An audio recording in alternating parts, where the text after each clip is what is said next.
Assalamualaikum warahmatullahi wabarakatuh. Perkenalkan, nama saya Rizky Nurwahidah, NIM 43014211043 dari Prodi Pendidikan Kimia Fakultas MIPA. Pada kesempatan kali ini, saya membuat video sebagai tugas dari UTS mata kuliah Agama Islam.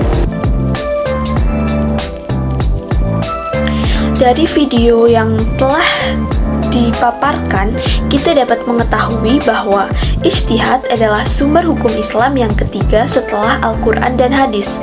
Ijtihad ini tidak bisa dilakukan oleh sembarang orang, melainkan harus dilakukan oleh orang-orang yang berkompeten atau dilakukan oleh mujtahid, karena ijtihad itu sendiri membutuhkan proses yang sangat panjang dan pemikiran yang sangat kritis.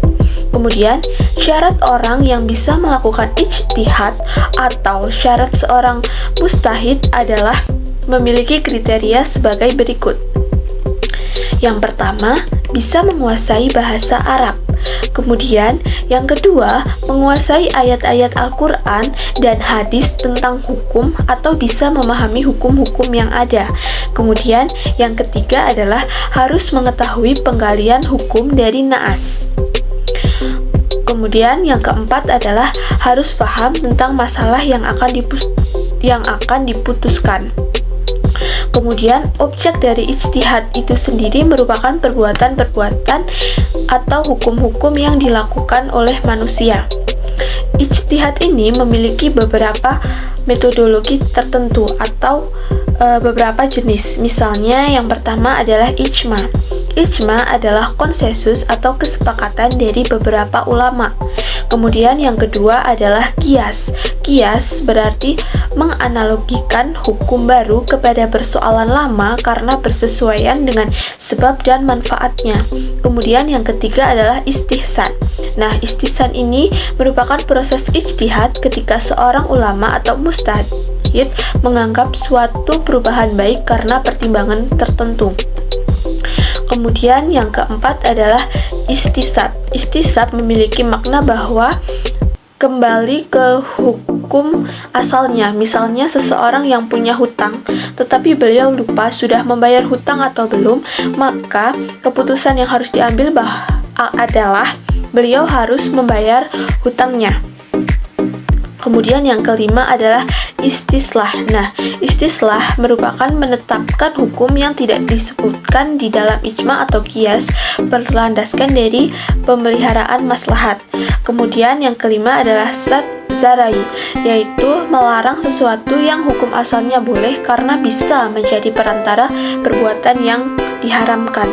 Kemudian yang ketujuh adalah urf, kebiasaan yang berlaku di tengah masyarakat yang tidak bertentangan dengan nas. Kemudian yang ke-8 adalah qaul sahabi. Qaul sahabi adalah fatwa atau ijtihad yang dilakukan oleh sahabat Nabi Muhammad SAW yang tidak dijumpai dalam hadis. Nah, ijtihad itu harus dilakukan berdasarkan Al-Quran dan hadis. Nah, untuk menjawab soal dari nomor 2, contoh dari hasil ijtihad di era modern adalah seperti ini. Saat ini perkembangan sudah semakin maju dan teknologi sudah berkembang semakin cepat, sehingga dari perkembangan teknologi tersebut kita dapat menemui adanya suatu penemuan-penemuan baru, termasuk di dalam bidang kesehatan. Nah, saat ini di dalam bidang kesehatan, khususnya di bidang kedokteran, sudah berkembang adanya sistem sewa rahim atau bayi tabung. Nah, sistem sewa rahim atau bayi tabung ini tentunya memunculkan banyak pertanyaan di kalangan orang awam, apakah dalam Islam boleh hukumnya atau tidak, sehingga pertanyaan-pertanyaan ini membutuhkan suatu jawaban dari para ulama atau orang-orang yang berkompeten. Lalu perkembangan inilah yang kemudian oleh para mujtahid ditentukan boleh atau tidaknya melalui suatu ijtihad. Kemudian saat ini kita sedang mengalami era pandemi. Nah, di mana penyebaran COVID saat ini merebak sangat cepat. Untuk menghindari penyebaran tersebut, maka para ulama mengeluarkan fatwa bahwa ibadah bisa dilakukan di rumah guna mencegah adanya penularan COVID. Demikian contoh ijtihad di era modern. Manusia memang diciptakan oleh Allah SWT dengan hawa nafsu. Namun, kita sebagai umat muslim harus mampu mengendalikan hawa nafsu tersebut agar tidak melakukan hal-hal yang dibenci oleh Allah. Karena jika kita terus mengikuti hawa nafsu tersebut, maka kita bisa dijerumuskan oleh syaitan untuk melakukan hal-hal yang tidak bermanfaat, bahkan bisa dibenci oleh Allah SWT. Nah, jika kita bisa menjaga hawa nafsu kita, maka Allah akan menjanjikan surga bagi kita. Sebaliknya, jika kita tidak bisa mengendalikan hawa nafsu kita dengan baik, maka kita akan masuk ke dalam neraka. Sesuai firman Allah dalam surah An-Nazi'at ayat 37 sampai dengan 41. A'udzu billahi minasyaitonir rajim. Bismillahirrahmanirrahim. فَأَمَّا مَنْ طَغَى وَآثَرَ الْحَيَاةَ الدُّنْيَا فَإِنَّ الْجَحِيمَ هِيَ الْمَأْوَى وَأَمَّا مَنْ خَافَ مَقَامَ رَبِّهِ وَنَهَى النَّفْسَ عَنِ الْهَوَى فَإِنَّ الْجَنَّةَ هِيَ الْمَأْوَى. Yang artinya adalah, adapun orang yang melampaui batas dan lebih mengutamakan kehidupan dunia, maka sesungguhnya nerakalah tempat tinggalnya. Dan adapun orang-orang yang takut kepada kebesaran Tuhannya dan menahan diri dari keinginan hawa nafsunya, maka sesungguhnya surgalah tempat tinggalnya. Nah, cara kita untuk menjaga hawa nafsu adalah yang pertama dengan selalu mendekatkan diri kepada Allah. Contohnya adalah melakukan sholat dengan tepat waktu, melakukan puasa, serta melakukan sedekah. Kemudian kita harus berkumpul kepada orang-orang yang memiliki keimanan sehingga kita bisa menirunya atau bisa belajar dari orang-orang tersebut. Kemudian yang ketiga adalah kita harus senantiasa meminta petunjuk kepada Allah agar ditunjukkan jalan yang lurus.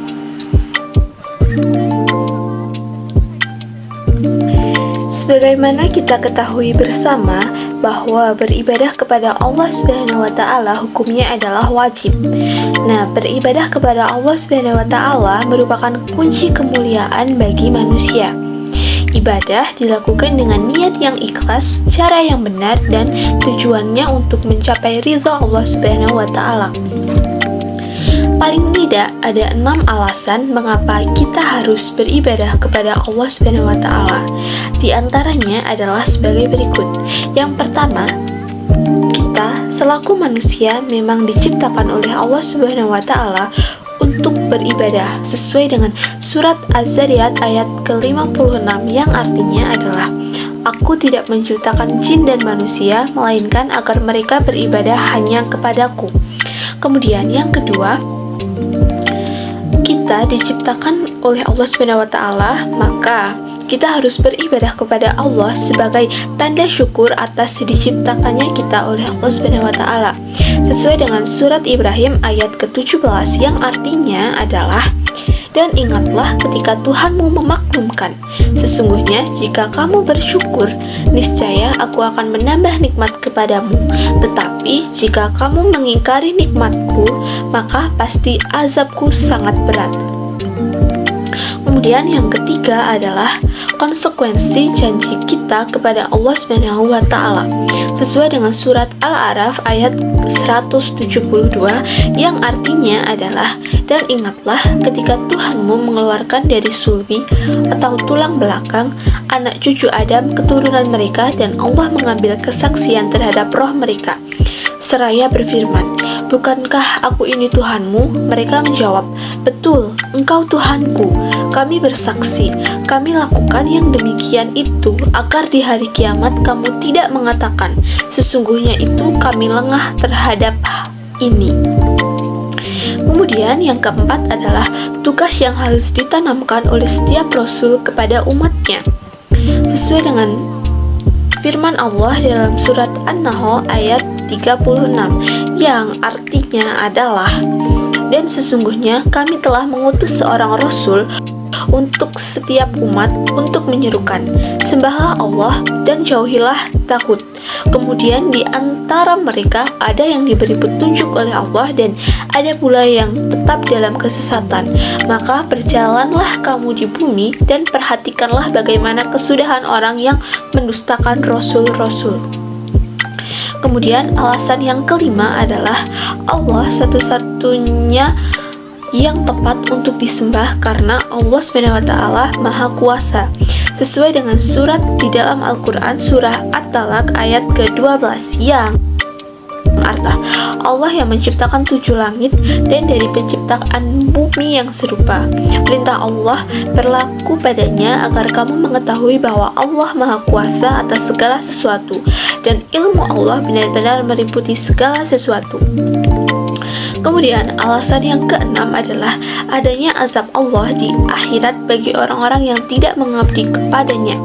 Sesuai dengan surat Al-An'am ayat ke-15 yang artinya adalah, katakanlah Muhammad, aku benar-benar takut akan azab hari yang besar atau hari kiamat jika aku mendurhakai Tuhanku. Itulah mengapa alasan kita wajib menyembah kepada Allah, tetapi melainkan Allah tidak membutuhkan kita. Fungsi dari beribadah kepada Allah itu sendiri bagi manusia adalah yang pertama, manusia bisa memperoleh petunjuk sehingga tidak terjadi kesesatan yang bisa mengakibatkan masuknya manusia ke dalam neraka. Kemudian yang kedua, dengan beribadah hati manusia menjadi tenang dan damai. Kemudian yang ketiga, kita bisa memperoleh ridha Allah SWT untuk menempati surganya.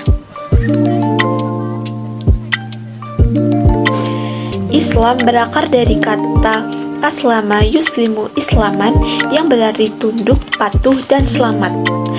Islam berarti kepasrahan atau ketundukan secara total kepada Allah SWT. Orang yang beragama Islam berarti ia pasrah dan tunduk patuh terhadap ajaran-ajaran Islam. Seseorang muslim berarti juga harus mampu menyelamatkan diri sendiri, juga menyelamatkan orang lain. Tidak cukup selamat, tetapi juga menyelamatkan. Secara istilah, Islam adalah agama yang dibawa oleh Nabi Muhammad SAW untuk umat manusia agar dapat hidup bahagia di dunia dan akhirat. Inti ajarannya atau rukun Islam adalah bersaksi bahwa tidak ada Tuhan selain Allah dan Nabi Muhammad SAW adalah utusan Allah, mendirikan sholat, menunaikan zakat, serta berpuasa di bulan Ramadan, dan yang terakhir adalah haji apabila mampu. Agama Islam juga terdapat di dalam Al-Quran. Salah satunya adalah di dalam surah Al-Maidah ayat ketiga, yang artinya adalah, pada hari ini telah kusempurnakan untuk kamu agamamu, dan telah kucukupkan kepadamu nikmatku, dan telah kuridhoi Islam itu jadi agama bagimu. Demikian yang dapat saya sampaikan, kurang lebihnya mohon maaf. Wassalamualaikum warahmatullahi wabarakatuh.